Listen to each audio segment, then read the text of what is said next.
Desde tempos longínquos que as cavernas e outros abrigos naturais foram casa para os primeiros homens.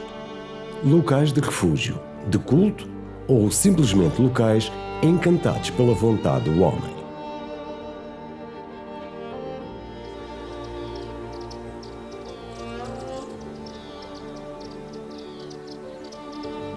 Pelo país fora, não faltam buracas de mouros e mouras, algo que talvez nos remeta para os tempos da reconquista cristã, quando os mouros foram aos poucos sendo expulsos da Península Ibérica. Muitos terão sobrevivido durante muito tempo escondidos em locais ocultos. Também esta buraca da Moura pode ter servido de abrigo a mouros. Num dos seus últimos redutos, histórias de mouras encantadas perpetuam-se no tempo e, através da memória oral, chegam até aos nossos dias sob a forma de lendas. Estamos em Casas da Ribeira, uma pequena aldeia situada no concelho de Mação. Bem-vindo às Casas da Ribeira.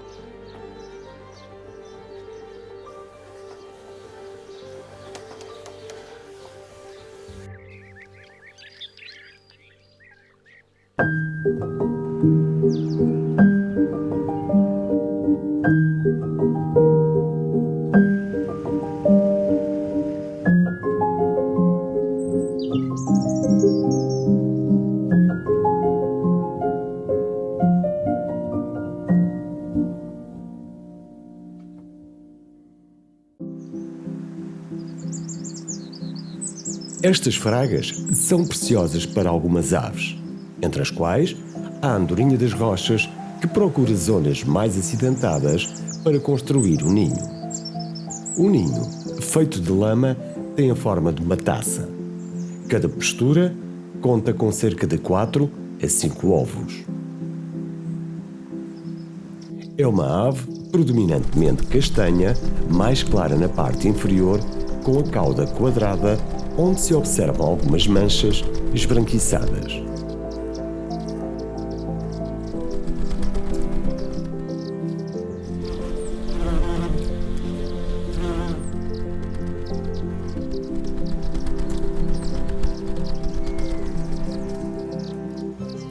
Ao contrário das restantes espécies de andorinhas que encontramos em Portugal, esta não é migradora, sendo também conhecida por andorinha do inverno.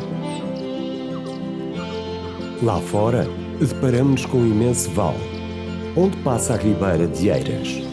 Aqui bem perto está o Pego da Moura, um local onde a natureza apresenta um requinte comprometedor por quem observa este pedaço de água.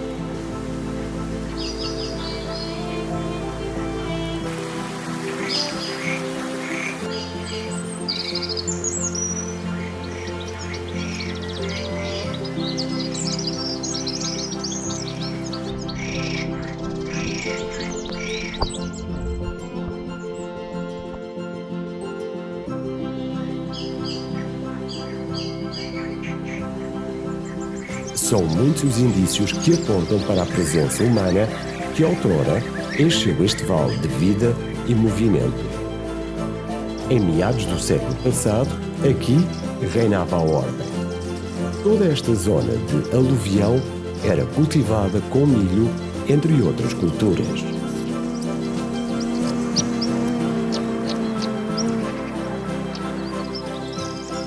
Nas serras plantava-se centeio e olival.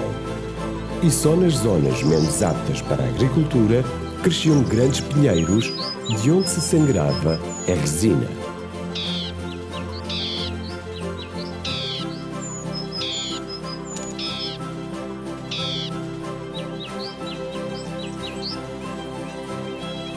Ali perto, um aglomerado de casas reforça a ideia e deu nome a esta aldeia, Casas da Ribeira.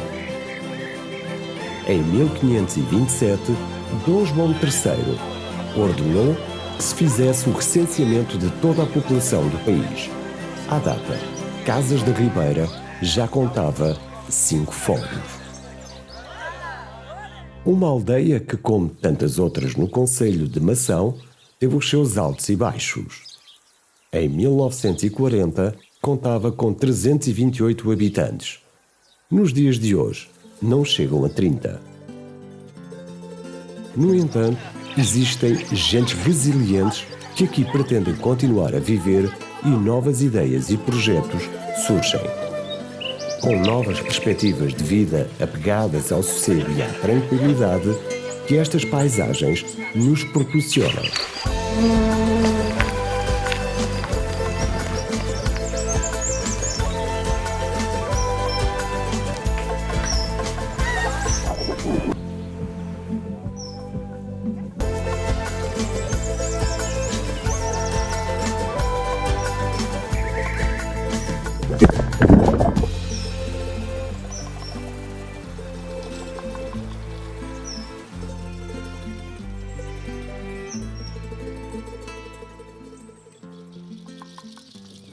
Como em tantas outras aldeias, também aqui encontramos fontes.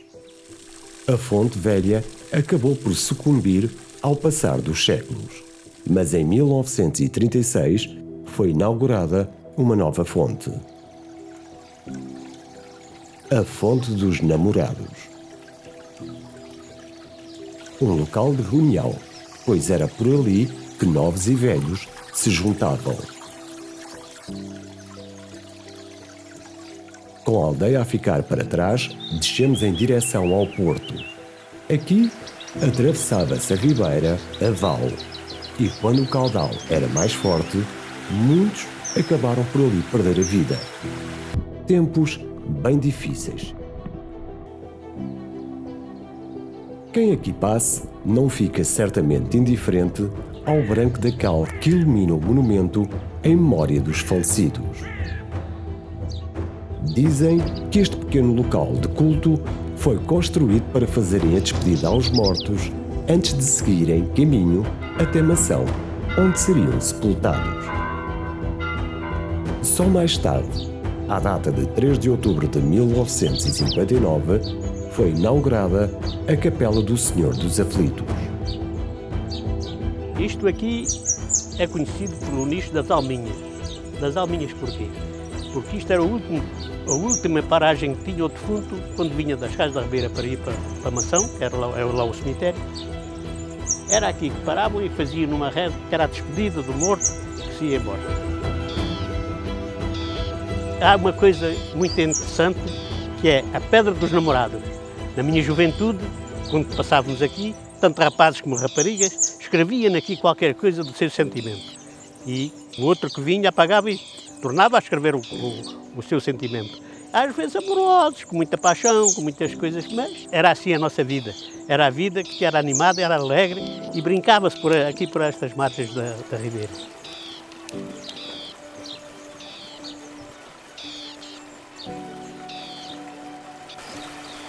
Na década de 70 do século XVIII, foi então construída uma ponte. Hoje, conhecida como a Ponte Velha, foi construída pela determinação de um povo com o intuito de tornar mais fácil esta passagem fulcral na antiga estrada que vinha do Carvoeiro para Mação. Reza a história que teve um custo de 90 mil réis. 60 mil angariados pelo povo e os restantes 30 mil suportados pelo reino graças a uma petição feita à rainha Dona Maria I. Ao longo de quase 300 anos de utilização, a sua degradação era evidente. Foi então restaurada em 2019.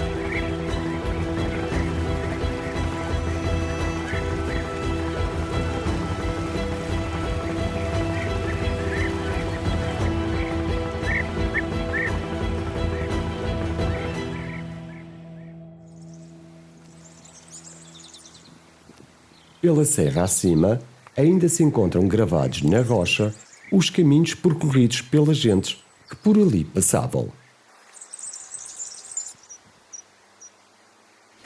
Ao descer a ribeira, somos acompanhados por levadas de água que abasteciam de força antigos moinhos. Estes moinhos tinham vários proprietários e a parte de cada um era dividida por dias de trabalho. No final de cada campanha, Os vários donos juntavam-se para fazerem as reparações necessárias. As pessoas viviam em comunidade e era essa união que dava força a esta região.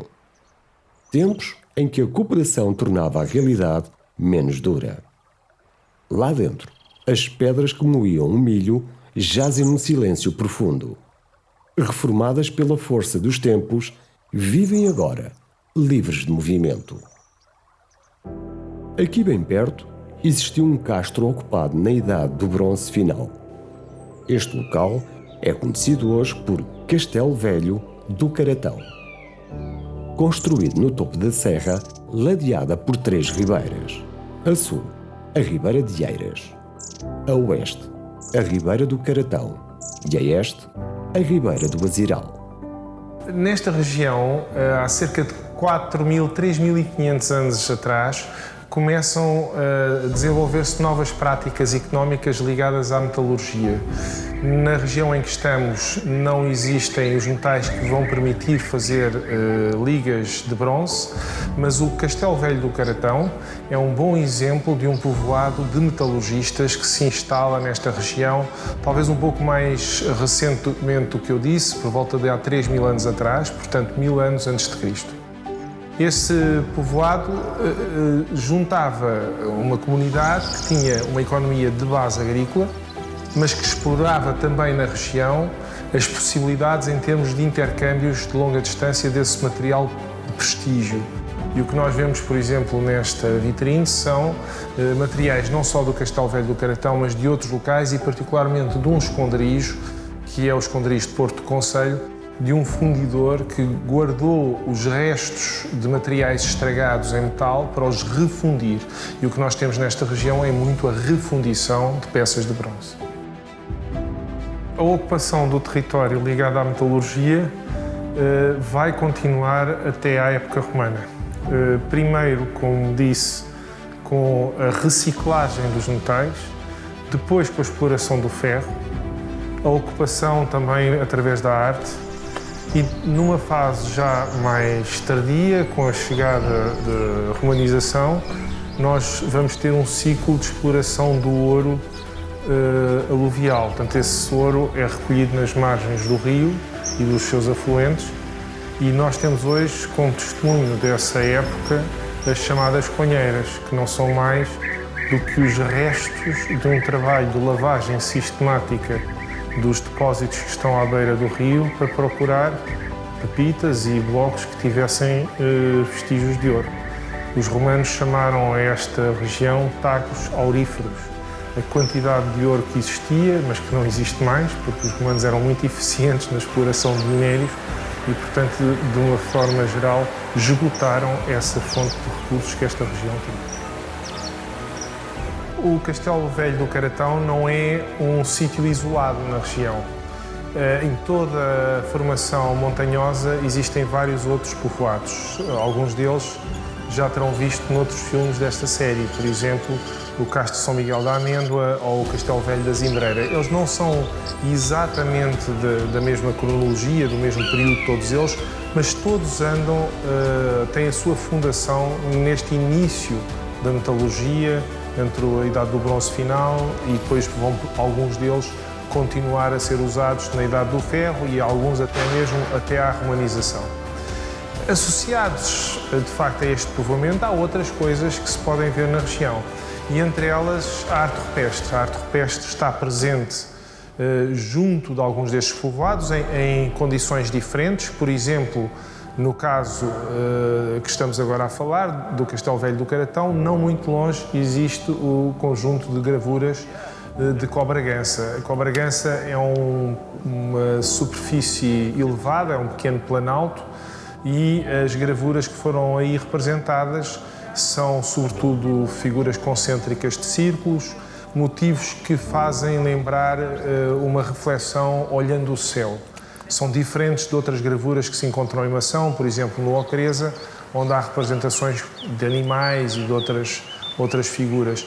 Neste caso, o que nós vemos são figuras geométricas cuja referência se pode encontrar no céu, estrelas à noite e outro tipo de fenómenos dessa natureza. A cerca de 250 metros de altitude, o olhar domina a paisagem. Ao longe, observamos o antigo moinho da Fadagosa, que hoje, restaurado, continua a embelezar estes montes.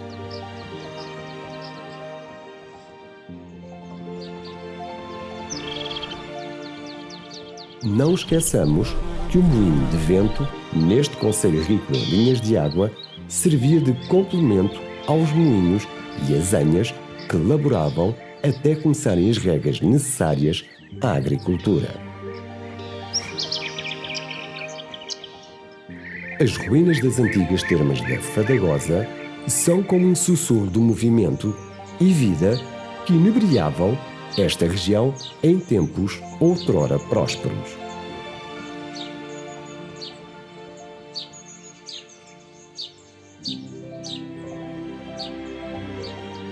No século XIX, foi construída uma ponte sobre a ribeira do Aziral, que faz a união de duas cristas quartzíticas.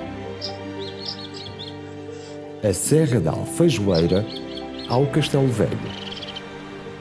Não terá mais de 150 anos. Construída em alvenaria, quartzito e xisto, é formada por dois arcos cujo pilar central assenta na fraga.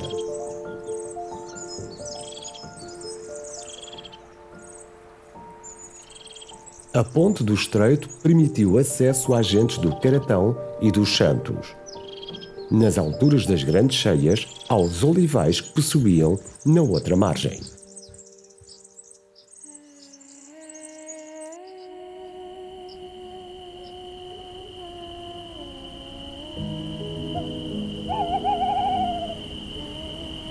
Em tempos recônditos, também os lobos habitavam os vales profundos do Aziral.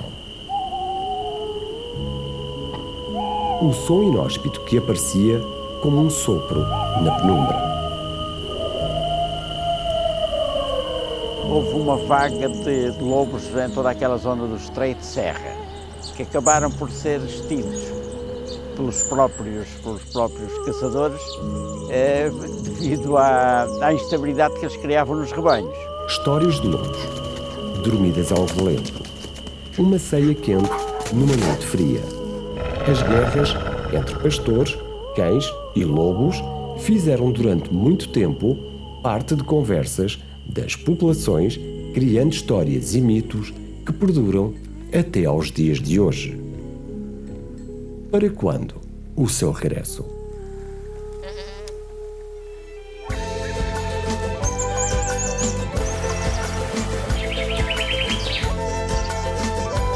Estamos numa terra cheia de segredos por descobrir e oportunidades por explorar.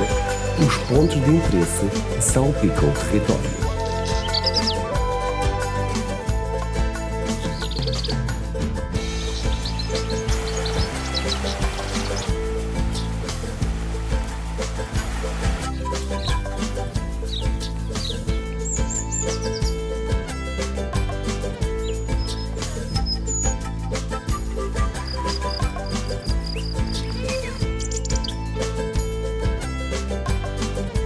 Aos poucos, o pano começa a cair. O sol esconde-se e o cheiro quente da terra enche-nos os sentidos, proporcionando um bem-estar voluptuoso que nos convida a ficar mais um pouco.